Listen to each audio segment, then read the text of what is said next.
ಏನಾದ್ರೂ ಒಂದು problem create ಮಾಡ್ತಾನೆ ಇರ್ತೀರಲ್ಲ ನೀವು. ಇಷ್ಟೆಲ್ಲ ಆಗಿದ್ದು ನಿಮ್ಮಿಂದ. ಬೇರೆ ಎಲ್ಲೂ ಬಚ್ಚಿಟ್ಕೊಳಕ್ ಜಾಗ ಇರ್ಲಿಲ್ವಾ? ಇಲ್ಲೇ ಬರ್ಬೇಕಿತ್ತಾ? ನೀವ್ ನಿಮ್ ಗಾಡಿ ಹತ್ರ ಸ್ಟ್ಯಾಚು ತರ ನಿಂತ್ಕೋಬೇಕಿತ್ತು. ಆ ಡ್ರಗ್ ಡೀಲರ್ ಬಂದು ನಿಮ್ಗೆ ಹಾರ ಹಾಕಿ ಸನ್ಮಾನ ಮಾಡಿ ಬಚ್ಚಿಟ್ಕೊಳಕ್ಕೆ ಜಾಗ ತೋರಿಸ್ತಿದ್ದ. ಅವ್ರಿಗೆ ನಿನ್ನನ್ನ ಹಿಡ್ಕೊಡ್ಬೇಕಿತ್ತು. ಅಟ್ಲೀಸ್ಟ್ ಪೀಸ್ಫುಲ್ ಆಗಾದ್ರೂ ಇರ್ತಿದ್ದೆ. ಏನ್ರಿ ಹಿಂಗೆಲ್ಲ ಯೋಚನೆ ಮಾಡ್ತೀರಾ ನೀವು? ಕರುಣೆ ಅನ್ನೋದು ಸಾಸಿವೆ ಕಾಳಷ್ಟು ಇದೆಯಾ ನಿಮ್ಗೆ?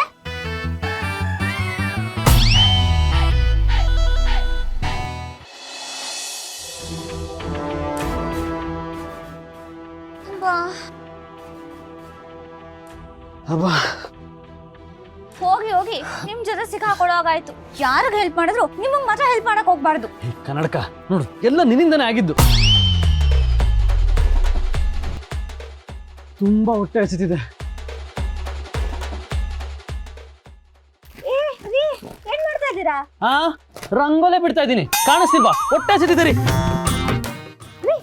ಜಾರ್ದು ಬೇರೆಯವ್ರ ಅಂಗಡಿ, ಅವ್ರ ಪರ್ಮಿಷನ್ ತಗೊಳ್ದೆ ದುಡ್ಡು ಕೊಡದೆ ಹೆಂಗ್ರಿ ತಿಂತೀರಾ? ನಾಚಿಕೆ ಆಗಲ್ವಾ? Please stop this. ಇದನ್ನ ಬದುಕೋ ಕಲೆ ಅಂತಾರೆ. ಸಾರಿ, ಇದನ್ನ ಕಳ್ತನ ಅಂತಾರೆ. ಶಾಪಿಂಗ್ ಮಾಡ್ತಾ ಖುಷಿಯಾಗಿ ತಿಂತಿರೋದಲ್ಲ ಇದು. ತುಂಬಾ ಹಸಿವಾಗ್ತಿದೆ. This is basic need of life. ಇದನ್ನ ಫುಲ್ಫಿಲ್ ಮಾಡಕ್ ತಿಂದ್ರೆ ಏನೂ ಆಗಲ್ಲ. ನಾನು ಇವಾಗ ತಿಂದೆ ಹೊಟ್ಟೆ ಹಸ್ಕೊಂಡ್ ಸತ್ತೋದ್ರೆ ಏನ್ ಮಾಡ್ತ್ಯಾ? ಪಾಯಿಂಟ್ ನಂಬರ್ 1, ಈ ತರ ಆಡು ಮುಳು ತಿಂದ್ರೆ ಹೊಟ್ಟೆ ಹಸಿವು ಹೋಗಲ್ಲ. ಪಾಯಿಂಟ್ ನಂಬರ್ 2, ಒಂದ್ ಹೊತ್ತು ತಿನ್ಲಿಲ್ಲ ಅಂದ್ರೆ ಯಾರು ಸಾಯಲ್ಲ. ಅಮ್ಮ ತಾಯಿ, ಸ್ಟಾಪ್ ಮಾಡ್ತೇನೆ ನಿನ್ ಲೆಕ್ಚರ್ನ. Please leave me alone. ನನ್ ಹೊಟ್ಟೆ ಹಸಿತಿದೆ, ಕೊಡಿಲಿ.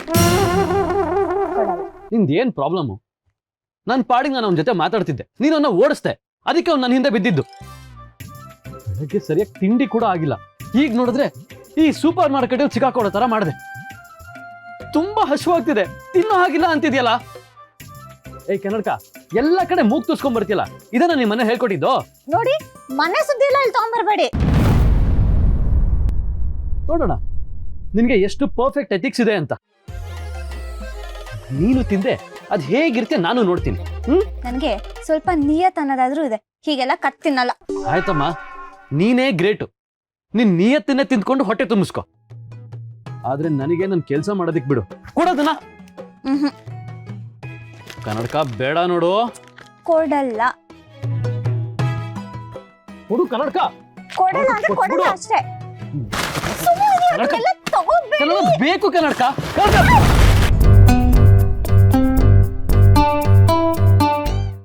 ನೋಡಿ, ಎಲ್ಲ ನಿಮ್ಮಿಂದಾನೇ ಆಗಿದ್ದು. ಸರಿಯಾಗಿ ಅರೇಂಜ್ ಮಾಡಿ. ಈ ಕನ್ನಡಕ ಗುದ್ಬಿಡ್ತೀನಿ. ನಾನ ಬೀಳ್ಸಿದ್ದು, ನೀನೇ ಬೀಳ್ಸಿದ್ದು. ಬೇಕಿದ್ರೆ ನೀನೇ ಎಲ್ಲ ಅರೇಂಜ್ ಮಾಡು. ನೀವ್ ಮಾಡಿ, ನಾನ್ ಯಾಕೆ ಮಾಡ್ಲಿ? ಕನ್ನಡಕ ನೀನೇ ಎಲ್ಲ ಎತ್ತಿಡು.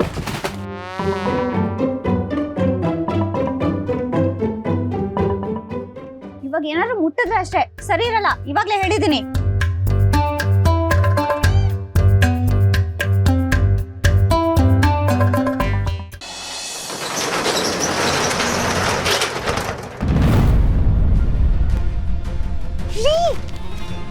ಎತ್ತೋಳ್ರಿ. ಏನ್ ಕನ್ನಡಕ? ಅಲ್ಲಿ ನೋಡಿ.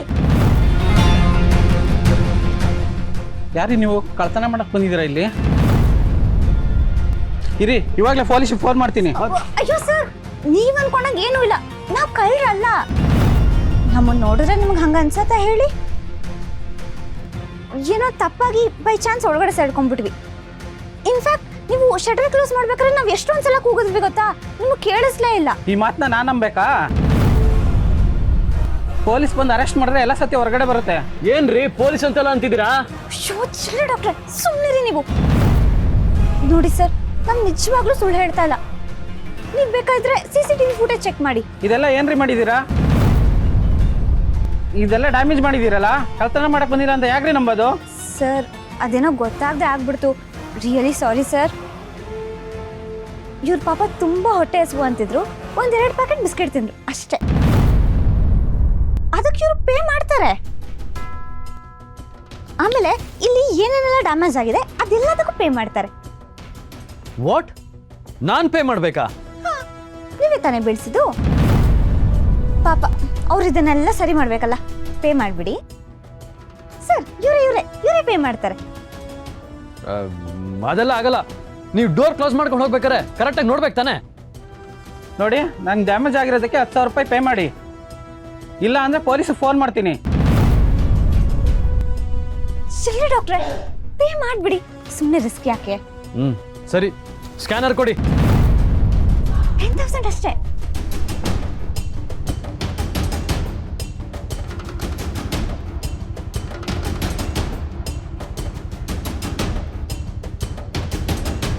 ಆಗಿದೆ. ಹಾಂ ಹೋಗಿ.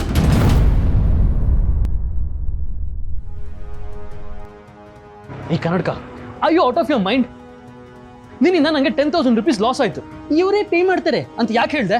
ಇಲ್ಲ ಅಂದಿದ್ರೆ ನೀವು ಜೈಲಲ್ಲೇ ಕೊಡಿಬೇಕಾಗಿತ್ತು. ನಾನು ನಿಮ್ನ ಡ್ರಗ್ ಡೀಲರ್ ಇಂದ ಬಚಾವ್ ಮಾಡಿದೆ, ಪೊಲೀಸ್ ಕೇಸ್ ಆಗೋದನ್ನ ತಪ್ಪಿಸ್ದೆ. ನಾನು ನಿಮ್ನ ಎಷ್ಟೊಂದು ಸಲ ಸೇವ್ ಮಾಡಿದ್ದೀನಿ ಗೊತ್ತಾ?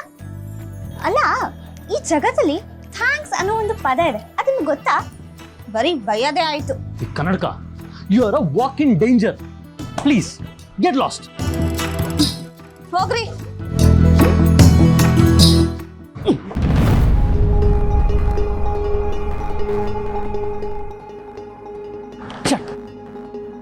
ಪೆಟ್ರೋಲ್ ಬೆಲೆ ಇಲ್ಲ. ಮೈ ಬ್ಯಾಡ್ ಲಕ್. ಕನ್ನಡಕಾಗೆ ಸರಿಯಾದ ಪಾಠ ಕಲಿಸ್ಬೇಕು. ರಿವೆಂಜ್ ತಗೊಳ್ದೆ ಮಾತ್ರ ಬಿಡಲ್ಲ. ಈ ಕನ್ನಡಕ ನಿಮ್ಗಿದೆ ಕಣೆ.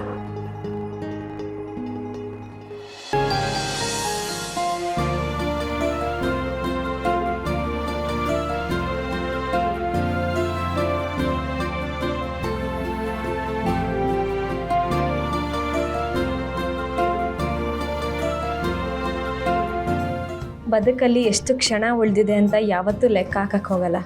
ಆದರೆ ಪ್ರತಿ ಕ್ಷಣ ಎಷ್ಟು ಬದುಕು ಉಳಿದಿದೆ ಅಂತ ನೋಡ್ತೀನಿ. ನಾನು ಡಾಕ್ಟ್ರ್ ಆಗಿದ್ದು ದುಡ್ಡು ಮಾಡೋದಕ್ಕಲ್ಲ. ಐಷಾರಾಮಿ ಜೀವನ ಬೇಡ, ಅನಾರೋಗ್ಯದಿಂದ ನರಳ್ತಿರೋ ಜೀವನ ಗುಣಪಡಿಸ್ಬೇಕು. ನೋವಿಂದ ಒದ್ದಾಡೋರಿಗೆ ಶಕ್ತಿ ತುಂಬಬೇಕು. ಇದಿಷ್ಟೇ ನನ್ನ ಗುರಿ. ಇದಕ್ಕೋಸ್ಕರ ನನಗೆ ದುಡ್ಡು ಸಿಗದೆ ಹೋದ್ರೂ ಪರವಾಗಿಲ್ಲ, ಆದರೆ ಕಷ್ಟದಲ್ಲಿರೋರಿಗೆ ಸಹಾಯ ಮಾಡೋ ಹಾಗೆ ಮಾಡು.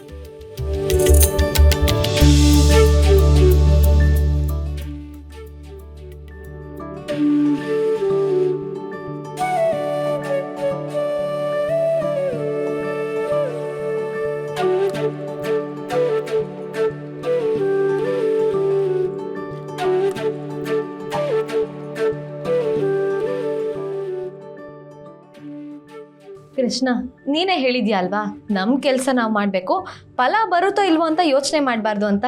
ಕೆಲಸ ಮಾಡೋದಕ್ಕೆ ಸಂಪೂರ್ಣವಾಗಿ ಮನ್ಸು ಕೊಟ್ಟು ನಿಂತಿದ್ದೀನಿ. ನೀನು ಕಾಪಾಡ್ತೀಯ ಅಲ್ವಾ?